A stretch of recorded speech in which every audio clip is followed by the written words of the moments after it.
ठाकरे बंधू एकत्र आल्यास महायुतीचा प्लॅन बी तयार असल्याची माहिती सूत्रांनी दिली। ठाकरे बंधूंसाठी महायुतीचे नो रिस्क धोरण बघायला मिळत आहे। या संदर्भात अधिकची अपडेट आपण घेऊयात आमचे प्रतिनिधी गणेश कवडे यांच्याकडून। गणेश, आपण पाहतोय महायुतीने प्लॅन बी तर तयार केलेलाच आहे, शिवाय मतांचं विभाजन होणार नाही याचीही काळजी घेतली जाते। काय हा प्लॅन असेल सविस्तर?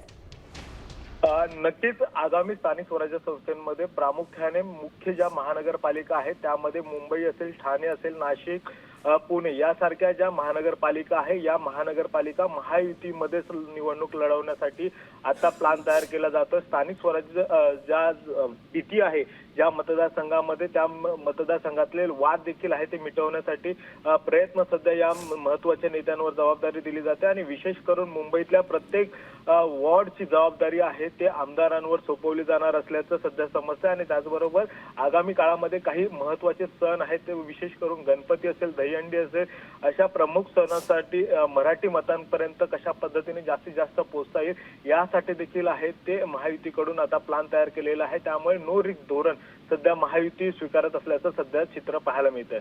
निश्चितच धन्यवाद दिलेल्या सर्व सविस्तर अपडेटसाठी गणेश। तर निश्चितच नो रिस्क धोरण जे आहे त्याचा फायदा आता भाजपला होतो का हे देखील बघणं तितकंच महत्त्वाचं असेल।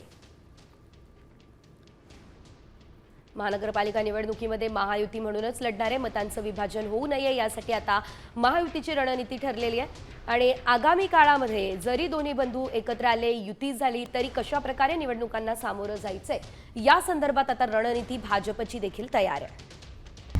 आता isakal.com आहे देशातील नंबर 1 ची मराठी न्यूज वेबसाईट। प्रत्येक अपडेटसाठी isakal.com ला नक्की भेट द्या।